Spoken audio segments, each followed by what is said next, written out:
तो जब इन्हें लगा कि नहीं यार गाड़ी में कुछ सीरियस इशू आने लग गया, इसको किसी मैकेनिक को दिखा लेते हैं। अब रात के टाइम आपको भी पता वहाँ पे मैकेनिक नहीं मिलेंगे। अब गाड़ी में बैठने के अलावा और कोई ऑप्शन हमारे पास है नहीं, हम यहीं पे सेफ हैं। तो इन्हें डोर वगैरह लॉक करके वहाँ पे बैठ गए। तो तब इन्हें दिखता है कि एक आवाज सी आ रही है गेट के बाहर से कि दरवाजा खोलो। काफी डरावनी आवाज थी। तो इनको ये लगा कि इस टाइम पे कौन होगा। तो इन्होंने अपना फ्लैश वगैरह खोला और खिड़की से ही ट्राई किया, तो कोई इन्हें वैसा दिखा नहीं। बट इनकी वाइफ की नजर जब पीछे वाली विंडशील्ड पे गई तो वहाँ पे 2 हाथ ऐसे लगे हुए थे। अब एक तो उत्तराखंड जहाँ पे चीजें नॉर्मली चलती ही चलती हैं, कोई बड़ी बात नहीं है, कि जितने भी लोगों के पास हम गए हैं उनने बताया कि बुलाकी मशान नाम के एक देवता है, वो इनके ऊपर अटैक कर रहे हो। यहाँ पे सारी चीजें खंडित हैं। बट रियलिटी में जो गोलू देवता ने बताया कि बुलाकी मशान सिर्फ एक मोहरा है, असल में पीछे से वहाँ पे माता मसानी चली हुई है और कई सारे उन्होंने शमशान के प्रेत छोड़े हुए थे। और यहाँ तक कि उन्होंने ये तक कमिटमेंट कर दी थी कि मैं इसको 31 डेज के अंदर इसकी मृत्यु कर दूंगा।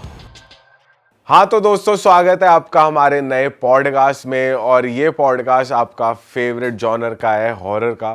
और इस पॉडकास्ट में हमने बुलाया है रोहित भाई को। भाई स्वागत है आपका। धन्यवाद। रोहित भाई हमें हमेशा बताते हैं अपनी हॉरर स्टोरीज जो कि जेन्युइन होती हैं बिल्कुल, और स्पिरिचुअल चीज़ें भी बताते हैं, अपने स्पिरिचुअल एक्सपीरियंसेस बताते हैं। तो आज भी हमारे लिए नए नए बढ़िया बढ़िया एक्सपीरियंसेस लेके आए हैं। तो शुरुआत करते हैं। तो भाई स्वागत है आपका। भाई कैसे हो? Thank you so much. बहुत अच्छा हूँ। आप सब लोग कैसे हैं? बस अभी थोड़ा स्पिरिचुअल प्रैक्टिस को भी कंटिन्यू कर रहे हैं और थोड़ा सा अपनी एडवोकेट की जर्नी को भी कंटिन्यू कर रहे हैं। अरे वाह यार जी। तो भाई आज आप क्या लेकर आए हो हमारे लिए? आज मैं आपके लिए एक ऐसा केस लेके आया हूँ जो रिसेंटली जिसको मैंने हैंडल किया था। और ये केस मेनली आपका हरियाणा साइड का है।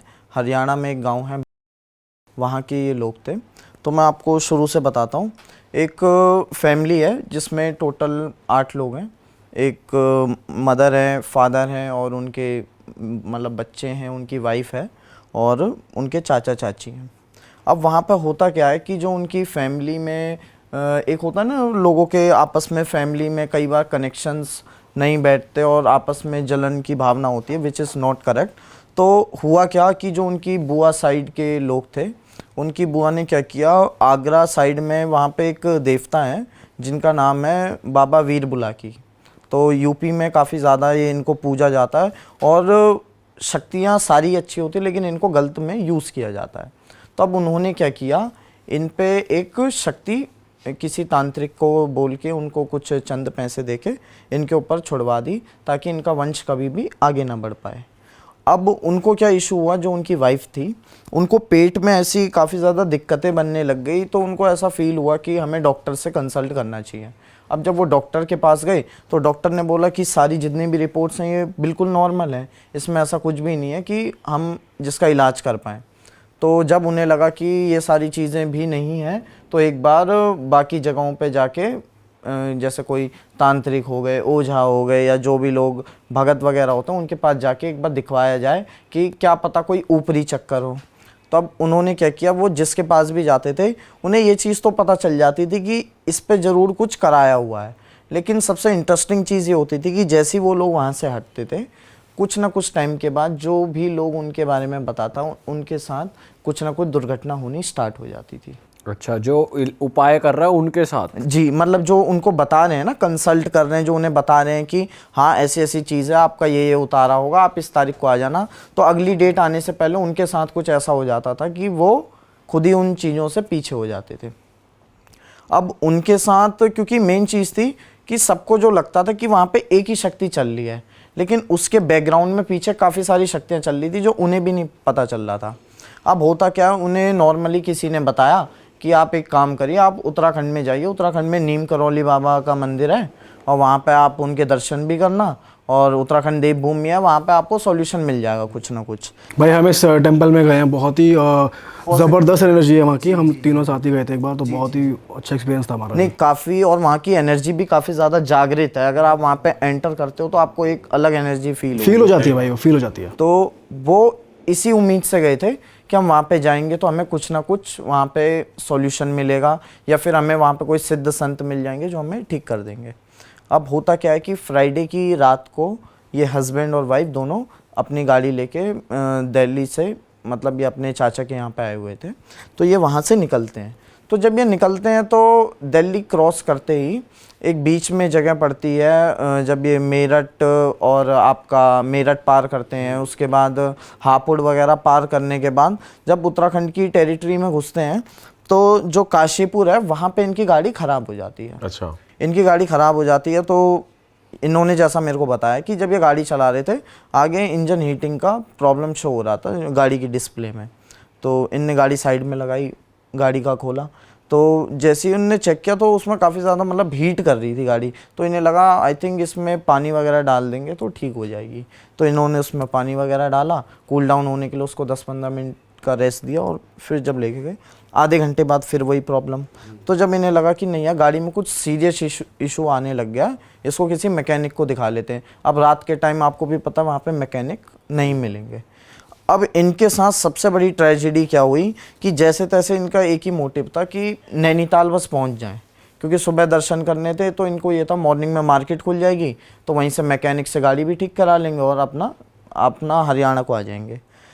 अब इनके साथ ट्रेजेडी ये होती है कि जब ये गाड़ी लेके जा रहे थे तो गाड़ी का ये था कि 25-25 किलोमीटर के गैप में लेके जा रहे थे।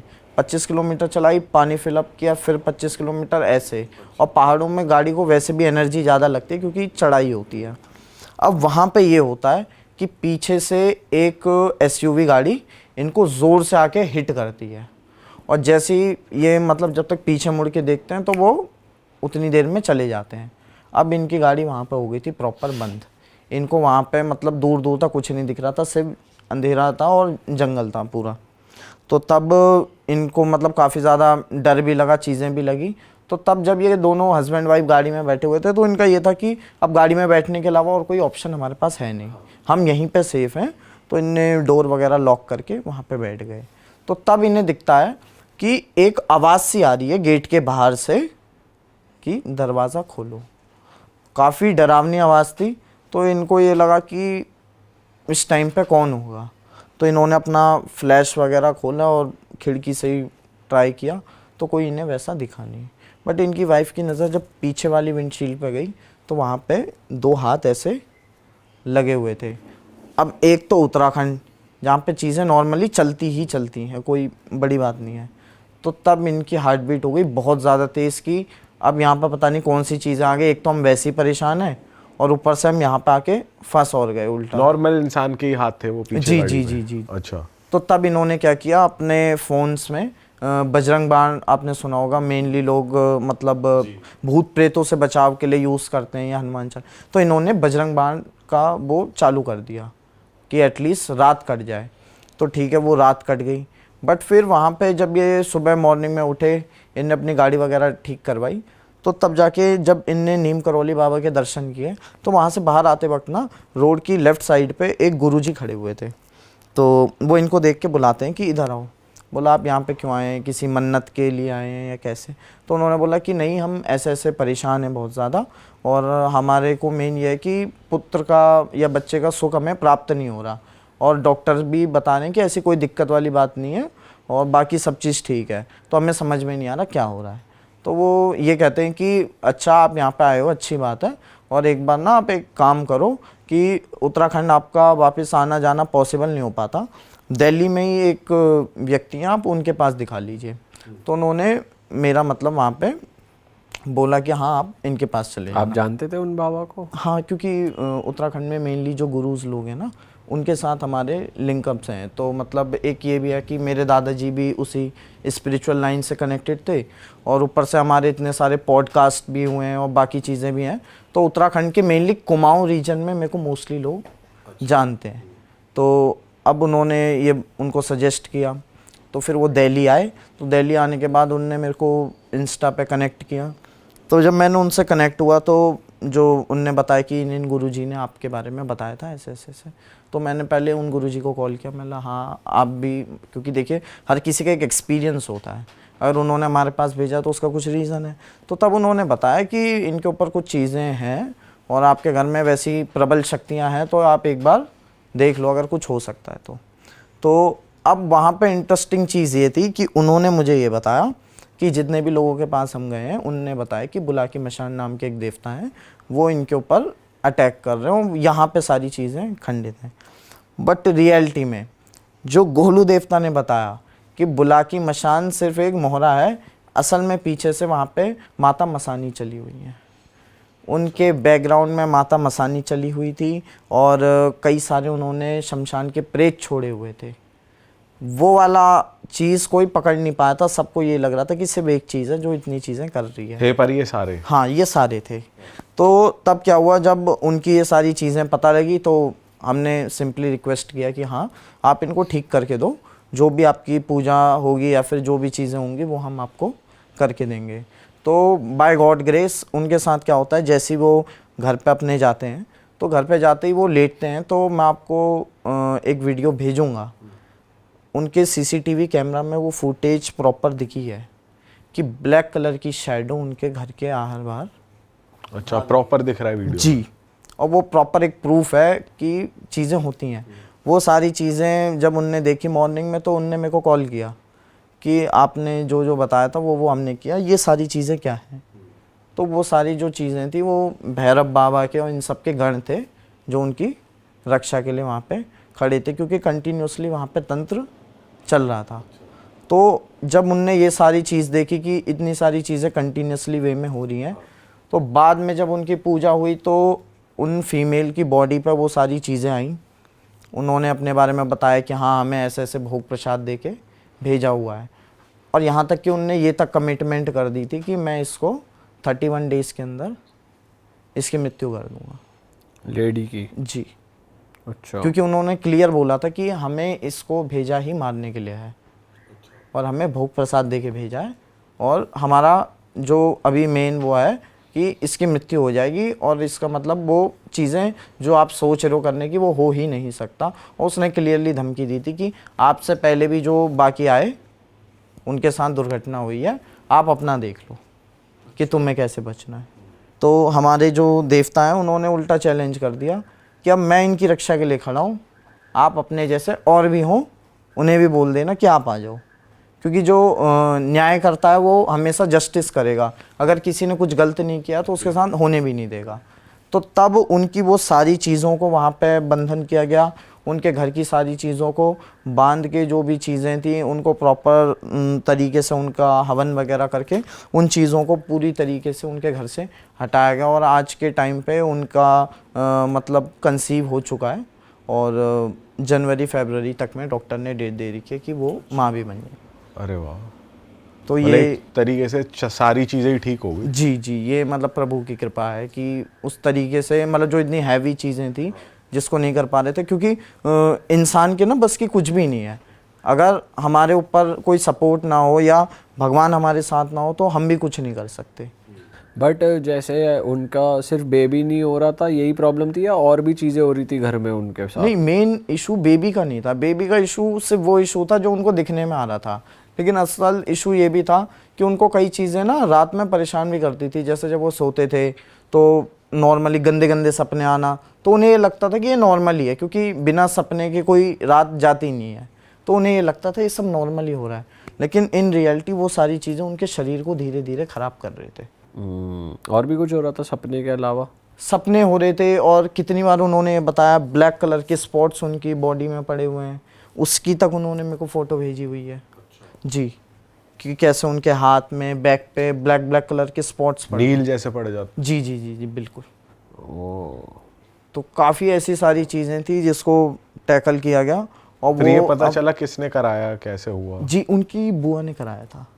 उनकी बुआ ने कराया था, आगरा के ही कोई तांत्रिक थे, उनसे करवाया था।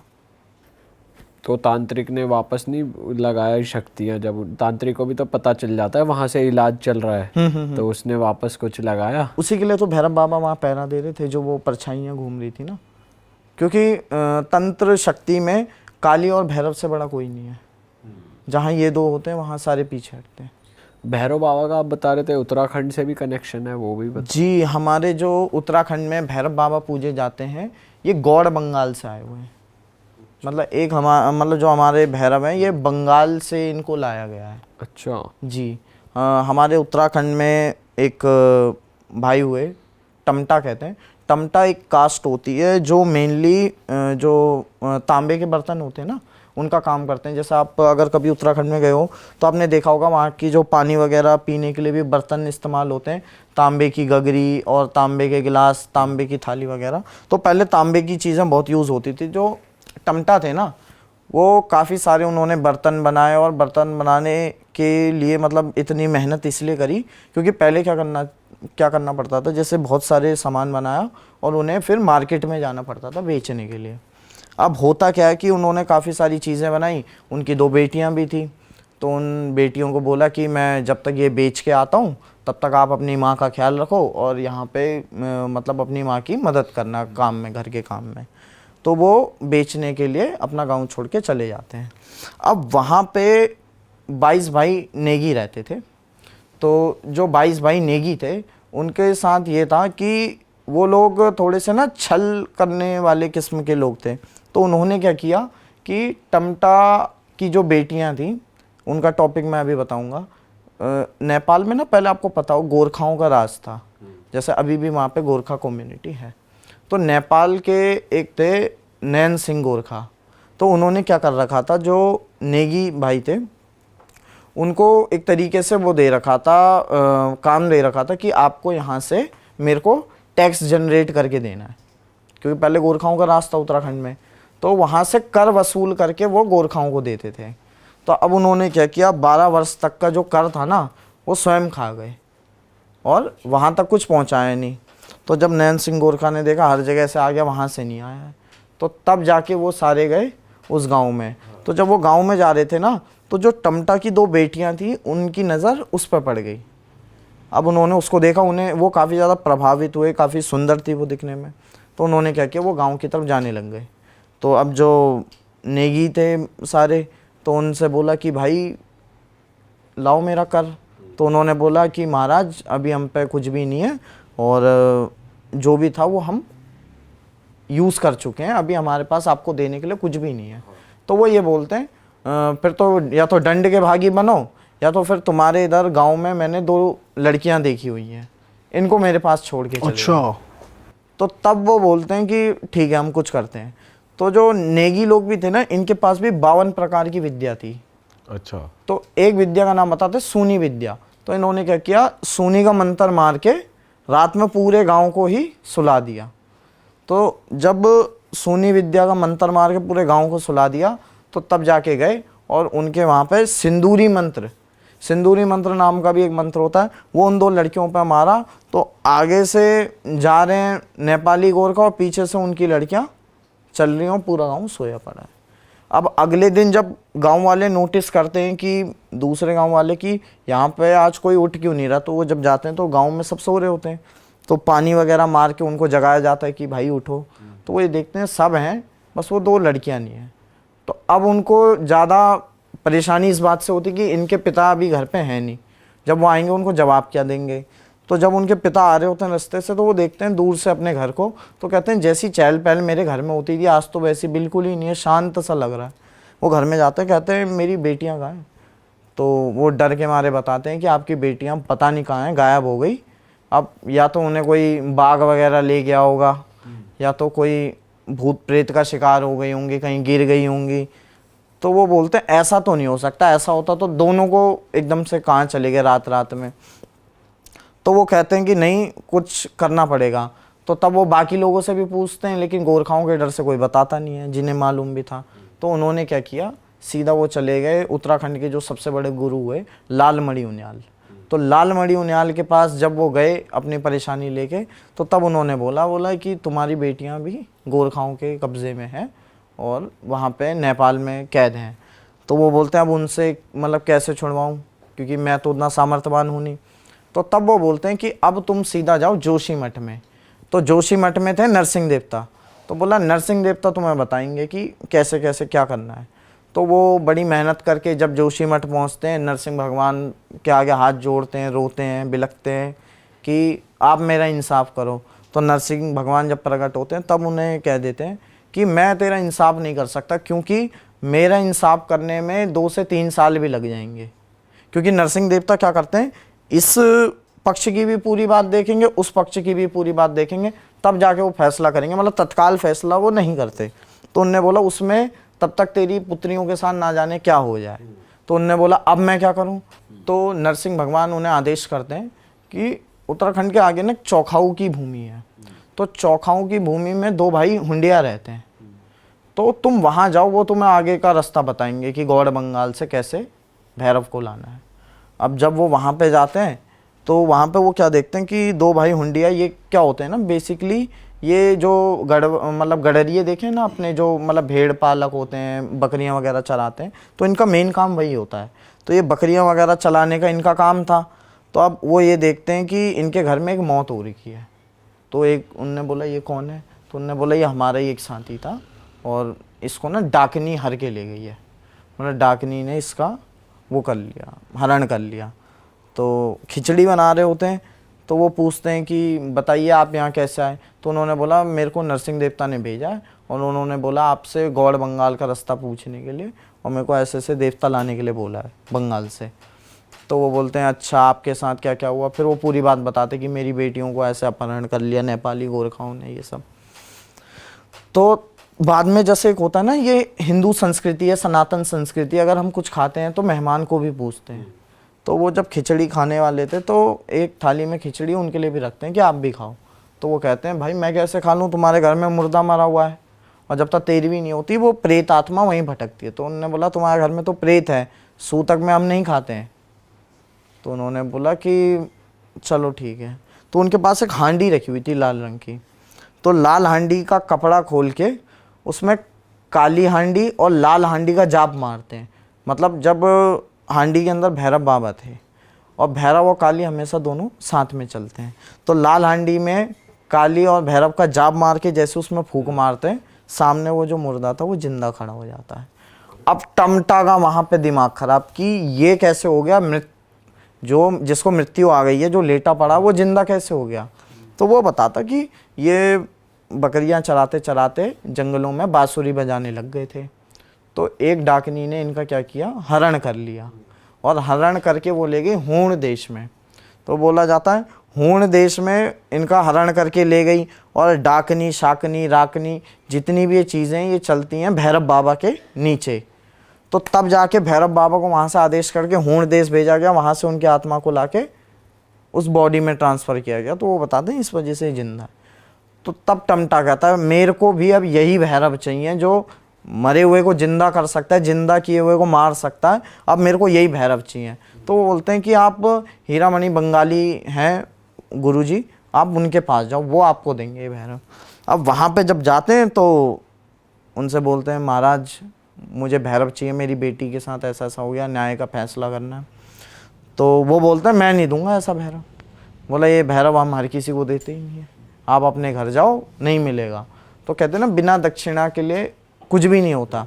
तो तब वो 1 तोला चांदी और 16 रुपये नकद उनकी थाल में रखते हैं गुरु दक्षिणा के रूप में कि आप इसको स्वीकार करो, देवता की दक्षिणा स्वीकार करो और मुझे दो। तो तब जाके वो एक हांडी लेते हैं, उसके अंदर जाप मार के 52 काली को भैरव को उन सबको बिठा करके ऊपर से हांडी यूं बांध के टमटा को दे देते हैं। बोलते हैं अब तू इसे घर ले जाने तक कहीं बीच में मत रखियो बस। अब हुआ क्या कि जब वो लेके जा रहे तो जाते जाते जंगल के रास्ते वो रास्ता भटक गए और गलती से दूसरी जगह जाने लग गए। अब एक गांव में वहाँ पे हो रही थी पांडव जागर। अब हमारे वहाँ पे ढोल दमों में जागर होती है। तो जब पांडव जागर में ढोल दमों की ताल पड़ रही थी तो भैरव बाबा का मन हुआ कि यार मुझे भी ये दृश्य देखना है, पांडव लीला। अब वहाँ पर ताल पड़ रही है तो भैरव बाबा छल करने वाले में सबसे बहुत तेज़। तो भैरव बाबा ने क्या किया, हांडी के अंदर से कुत्ते की आवाज़ निकालनी शुरू कर दी, अच्छा, बिल्ली की आवाज़ निकालनी शुरू कर दी। अब टमटा कंफ्यूज हो रहा। टमटा ने बोला इन लोगों ने मेरे से चांदी भी ले ली, दक्षिणा भी ले ली और मेरा लग रहा पागल बना दिया, क्योंकि उसने थोड़ी देखा था कि अंदर क्या है। उन्होंने बोला लग रहा है इसमें कुत्ते बिल्ली डाल के मेरे को ऐसी पकड़ा दिया और मेरे साथ धोखा कर दिया। अब उसको बोला था नीचे मत रखना, वो नीचे रखते ही जैसे ही खोलता है तो उसमें तो पत्थर होते हैं और भैरव बाबा तो हवा, वो निकल गए। अब जहाँ पर पांडव लीला हो रही थी वहाँ पे भैरव बाबा, अब काला स्वरूप उनका काल भैरव बाबा का, तो वो देखते ही लोगों को लगता है ये मशान आ गया। तो उनको मारते हैं, डराते हैं। अब काल भैरव बाबा को गुस्सा आ जाता है, वो अपने क्रोध में पूरा विध्वंस कर देते। तो लोग कहते हैं कि चलो चलो किसी गुरु के पास जाते हैं, ये पता नहीं क्या चीज़ हो गई, हमारे यहाँ तो पांडव लीला रखवाई थी, ये ऐसी क्या चीज़ आ गई हमारे एरिया में जो इसने इतना वो कर दिया। अब भैरव बाबा की आप माया देखो, वहाँ से वो निकले और गुरु बन गए और लोगों को रोकते हैं कि कहाँ जा रहे हो। वो बोलते हैं हमारे गांव में ऐसी ऐसी बात हो गई है ऐसे। तो भैरव बाबा कहते हैं नहीं नहीं, तुम्हारे यहाँ पे भैरव आया, उसको पूजा दो, उसका मंदिर बनाओ, चला जाएगा। मतलब खुद ही के खुद गुरु भी बन गए। और वहाँ पे जाके पहली पूजा उन्होंने वहाँ पे खाई। तो जब पहली पूजा उन्होंने खाई तब उन्हें एकदम से याद आता है कि यार मेरे को तो लड़कियों की रक्षा के लिए लाया गया था, मैं यहाँ पर पूजा खाने बैठ गया।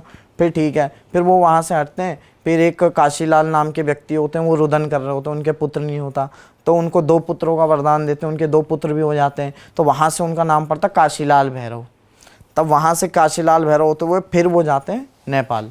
तो जब नेपाल में जाते हैं वहाँ पे बहुत ज़्यादा गोरखाओं ने मतलब वो आतंक मचा रखा होता है, तो उन्हें दंड देते हैं। अब नेपाली लोगों का भी तंत्र अपने आप में प्रचंड होता है, तो उन लोगों ने क्या किया, अपने गुरु को बुलाया, बोला ये जो भी चीज़ है इसको बिठाओ। अब उन्होंने क्या किया, वहाँ पे शमशानी भैरव के नाम का वो जाप पढ़ना शुरू कर दिया कि इस भैरव को यहाँ बांधेंगे।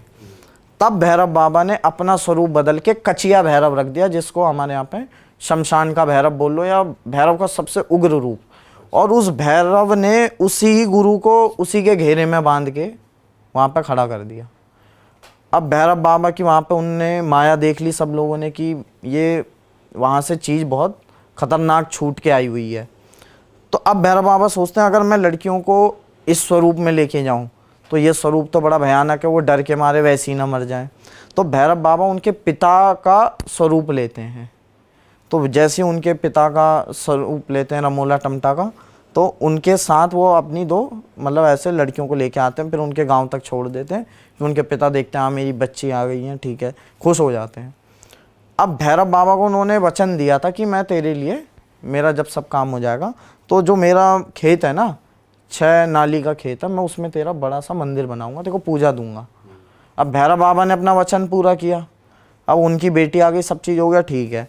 अब 1 साल बीते, 2 साल बीते, 3 साल बीते, जब 12 साल बीत गए तब वहाँ पे क्या होता है कि जो उनकी गाय थी, गाय में से जब दूध निकालते तो उससे खून निकलता था। उनके पूरे खेत सारे बंजर हो गए। जब इतनी सारी विपदा आ गई, फिर से दौड़ के गए लालमणि उनियाल के पास, जिन्होंने उनको भेजा था नरसिंह देवता के पास। तब उनके पास जाते हैं कि आप एक बार देखो कि यहाँ पर कौन से देवता का ऐसा दोष है, क्योंकि मैंने आज तक किसी का कुछ बिगाड़ा नहीं, मेरे साथ ऐसा क्यों हो रहा है। तो वो बोलते हैं ठीक है देखता हूँ। जब वो देखते हैं तो वो बोलते हैं कि तू भूल गया क्या, तू बंगाल से किसको लेके आया था। तब वो कहते हैं हाँ मैंने बंगाल से तो भैरव को लेके आया था, और मेरी लड़कियों के आने की मैंने बोली थी, और लड़कियां आ भी गई हैं, और सब चीज़ मेरा ठीक भी हो गया। तो बोला अब उनका मंदिर बनाओ। तो बाद में उनका मंदिर बनाया गया गौड़ बंगाल से, तब जाके भैरव को वहाँ पे स्थापित किया, उनका मंदिर बनाया। और आज तक हमारे उत्तराखंड में मेनली जो घरों में भैरव आते हैं, क्योंकि भैरव भी हमारे उत्तराखंड में अलग अलग हैं, जो माता के साथ चलते हैं वो भैरव अलग हैं, और एक भैरव है जो नरसिंह की झोली में रहते हैं, मतलब जो हमारे नरसिंह देवता है ना, उनकी झोली में जो भैरव रहते हैं वो भी हैं। और एक शिव के जो गण हैं भैरव, वो अलग हैं। एक गुरु गोरखनाथ जी के चेले हैं भैरवनाथ, जिनका स्थान वैष्णो देवी के जो ऊपर जो है, ऊपर है, बिल्कुल बिल्कुल बिल्कुल, वो भैरवनाथ हैं, गुरु गोरखनाथ जी के शिष्य। तो इतने प्रकार के भैरव हमारे उत्तराखंड में शक्ति रूप में चलते हैं। और ये कितने टाइम पुरानी बात है ये जो आपने बताई? ये काफ़ी टाइम पुरानी बात है, क्योंकि उस टाइम पे ना उत्तराखंड में जितना हमने सुना है कि एक प्रबल गुरु रहते थे लालमणि उनियाल। उनकी माया मैं आपको क्या बताऊं, वो इतने मतलब तंत्र मंत्र के ज्ञाता थे और इतनी सारी विद्याएं उनको आती थी, यहाँ तक कि ऐसा भी बोला जाता है एक बार उनको चैलेंज दिया गया, मतलब ऐसे नॉर्मली बैठे हुए थे सारे सयाने लोग, तो ऐसे बोलते हैं कि कल तो पूर्णिमा है ना, तो वो लोग बोलते हैं नहीं कल पूर्णिमा नहीं है। तो बोलते हैं नहीं कल पूर्णिमा, कल देखना पूरा ना चांद चमकेगा एकदम बढ़िया तरीके से। तो वो बोलते हैं तुम कैसी बात कर रहे हो, तुम इतने पढ़े लिखे हो के, इतने ज्ञानी हो के ऐसी बातें कर रहे हो। उन्होंने बोला चलो लगाओ शर्त, कल पूर्णिमा का चांद चमकेगा पूरे टीरी गढ़वाल में। तो लोग उनकी बातों को मजाक में लेते हैं। बाद में वो क्या करते हैं, एक थाल लेते हैं, थाल में अपना मंत्र पढ़ के उसमें 4 पत्थर के वो करके यूँ उड़ाते हैं। आज तक का रिकॉर्ड है, पूरी टेरी में उन्होंने वो कांसे की थाल को चंद्रमा की तरह चमकाया था। अच्छा, इसीलिए हम आप किसी से भी गढ़वाली से पूछोगे ना, लाल मणि उनियाल बहुत बड़ा नाम है गुरुओं में। वो मतलब बहुत ज़्यादा बड़े ज्ञाता थे। और अभी के टाइम पे तो जो करेंटली अच्छे चल रहे हैं, प्रीतम भारतवान जी हैं, उनको पद्म विभूषण भी मिला हुआ है, मतलब मोदी जी की तरफ से। और वो जागर शैली की उन पे ऐसी कृपा है कि उनकी जागर अगर कहीं पे होती है, कहीं पे भी आप करवा लो, शरीर में देवता का अवतरण होना 1000% श्योर है। उन पे इतनी तगड़ी विद्या है, यहाँ तक कि वो अमेरिका तक में जाके जागर शैली का, अमेरिका में यूनिवर्सिटीज़ में उनको इनवाइट किया जाता है कि आप आके जागर शैली का ज्ञान दीजिए। क्योंकि हम जिन चीज़ों को रिस्पेक्ट नहीं करते ना, अमेरिका को कहीं ना कहीं पता चल चुका है कि जैसे वाइब्रेशन की भी एक अपनी पावर होती है। तो वो ये इस चीज़ पर स्टडी कर रहे हैं कि कैसे वाइब्रेशन से उस मतलब एक लोक है वहाँ से हम कनेक्शन बना के, क्योंकि ये अपने आप में बहुत ही गूढ़ विषय है कि किसी के शरीर में कैसे शक्ति अवतरित हो रही है, कैसे देवता अवतरित हो रहा है। क्योंकि इसमें भी ना कई सारी ऐसी चीज़ें हैं, जैसे मोस्टली मेरे को भी क्वेश्चन फेस करने पड़ते हैं। रिसेंटली 1-2 लोगों ने तो मुझसे ये क्वेश्चन पूछ लिया कि आपको क्या सच में लगता है देवता किसी के शरीर में आते हैं। उन्होंने नॉर्मल सा कॉन्सेप्ट का मेरे को वो आंसर करने को कहा कि अगर काली माता हैं या भैरव बाबा हैं, ये किसी के शरीर में आए तो शरीर फट जाएगा या फिर कुछ भी हो सकता है। तो जितना मैंने अपने बड़े बूढ़ों से सीखा, मैंने तो एक ही चीज़ सीखी है कि अगर आप भगवत गीता भी पढ़ते हो ना, तो उसमें आपको एक चीज़ सुनने को मिलेगी कि भगवान कृष्ण जब अर्जुन को दर्शन देने की वो करते हैं, तो अर्जुन की इतनी सामर्थ्य नहीं होती कि वो भगवान कृष्ण को अपने नेत्रों से देख सके। तो भगवत गीता में ये मिलता है कि भगवान उन्हें दिव्य नेत्र प्रदान करते हैं कि तू मेरा दर्शन कर। तो इसका सिंपल सा आंसर यही है, अगर भगवान चाह लें तो कुछ भी हो सकता है। कुछ भी का मतलब कुछ भी, वो आपके शरीर में भी आ सकते हैं, वो आपको दर्शन भी दे सकते हैं, और वो अगर चाह लें आपको स्वप्न में भी दर्शन दे सकते हैं, सखा की तरह साथ में भी बैठ सकते हैं। क्योंकि मीराबाई को कृष्ण जी दिखते थे सखा भाव में। और जितने भी मतलब संत महात्मा हुए, चाहे रामकृष्ण परमहंस, यहाँ तक कि बोलते काली माता को अपने हाथ से खाना खिलाते थे। मतलब अगर बात अगर ये भी है कि बॉडी में एक्चुअली में भगवान आते हैं नहीं आते हैं, वो उनकी एनर्जी आती है। एक्चुअली में अगर बालाजी की चौकी आ रही है तो एक्चुअली की बालाजी थोड़ी आते हैं। नहीं नहीं नहीं, क्योंकि देखिए भगवान ना, आप कभी भी भगवान को देखोगे तो भगवान का एक मात्र अंश आता है। हाँ, एक अंश आता है, वो प्रॉपर नहीं। क्योंकि जो ये बोले ना प्रॉपर, वो तो कहीं पे भी पॉसिबल नहीं है। क्योंकि अगर वो प्रॉपर ही आ जाए, क्योंकि मैं एक सिंपल से कॉन्सेप्ट को मानता हूँ, हम भगवान में विलीन होने के लिए बने हैं, भगवान हम में विलीन होने के लिए नहीं बना है। मतलब हमें भगवान में विलीन होना है, भगवान को हम में विलीन नहीं होना। लेकिन भगवान ने जो हम लोगों को या कई और लोगों को भी कृपा दे रखी है, ऐसी बात नहीं है, सिर्फ उत्तराखंड में ही है, लेकिन वो सिर्फ एक अंश मात्र की है। वो भी इसलिए दे रखी है कि तुम इसको रखो और जग कल्याण करो। क्योंकि भगवान भी यही कहते हैं, आप लोगों का भला करो, आपके कर्म डिसाइड करेंगे कि आपको कहाँ पहुँचना है। और जितने भी मतलब संत महात्मा हुए जो देखते हैं, ऐसा कुछ भी नहीं होता कि आप भगवान को देखोगे तो शरीर फट जाएगा। क्यों? भगवान भी, हम भगवान के ही अंश हैं। अगर हम उन्हें देखें या वो हमें देखें, वो प्रेम का विषय है। अगर आपको उनसे प्रेम है तो वो आपको दिखेंगे भी, आपसे बातें भी करेंगे, सब चीज़ पॉसिबल है। क्योंकि भगवान की बनाई हुई दुनिया है, भगवान के ही रूल्स रेगुलेशन है। जैसे कृष्ण जी बोलते हैं ना, मेरी बनाई हुई दुनिया, मेरे नियम, उनको तोड़ने में उन्हें कोई भी दिक्कत नहीं है। जैसे कृष्ण ने बहुत ज्ञान दिया, भगवत गीता पढ़ोगे वो मतलब अधर्म के खिलाफ हैं, और वो ये तक कह रहे हैं कि किसी को बेवजह मत मारो। लेकिन जब वो इस हालात पे आ जा रहे हैं ना कि अब सामने वाला नहीं मान रहा, तो वो भी कहते हैं कि अब अपनी युद्ध करो पार्थ। और जब मतलब आखिरी में एंड में पार्थ तब भी नहीं समझ पा रहे कि मैं करूं कैसे, सामने मेरे अपने लोग हैं, तब कृष्ण भगवान कहते हैं तुम कुछ मत करो, तुमसे जो मैं कह रहा हूँ वो करो, और अपने सारे कर्मों को मुझे सौंप दो। तुम्हें लग रहा है ना बुरे कर्म हैं, तुम वो भी मुझे सौंप दो, मैं देख लूँगा। तो कुछ भी अच्छा या बुरा नहीं होता, जो भी होता है आपका मन सबसे बड़ा साक्षी है, क्योंकि इसी के अंदर भगवान विराजते हैं। अगर हम आज कोई भी काम कर रहे हो, मन ने आवाज़ दे दी कि ये गलत है, तो उसमें सोचने का विषय नहीं है कि अच्छे कर्म है या बुरे कर्म है। हाँ, किसी का दिल मत दुखाओ, प्रेम से रहो, भगवान से प्रेम करो, तो ना आपको कोई नेगेटिविटी टच करेगी, ना भगवान कभी आपको ऐसी हालत में डालेंगे कि आपके साथ कुछ बुरा हो। ऑल राइट भाई, इसी अच्छे नोट पे हम ख़त्म करते हैं इस एपिसोड को। अगेन मज़ा आ गया रोहित भाई आपके साथ। और दोस्तों अगर आपको ये एपिसोड मज़ा आया है तो आप ज़रूर इसको लाइक करें, शेयर करें अपने दोस्तों के साथ। उत्तराखंड से जो लोग हमें देख रहे हैं ज़रूर कमेंट करके जाएं इस पॉडकास्ट में। और बस यार, अगर बिना सब्सक्राइब करे आपने ये वीडियो देखी है तो एक सब्सक्राइब बटन और दबा दें। हम मिलेंगे आपसे नए पॉडकास्ट के साथ। टिल देन आप ध्यान रखें। और रोहित भाई से कनेक्ट करना है तो इनका इंस्टाग्राम स्क्रीन पे भी आ रहा था, डिस्क्रिप्शन में भी लिंक है।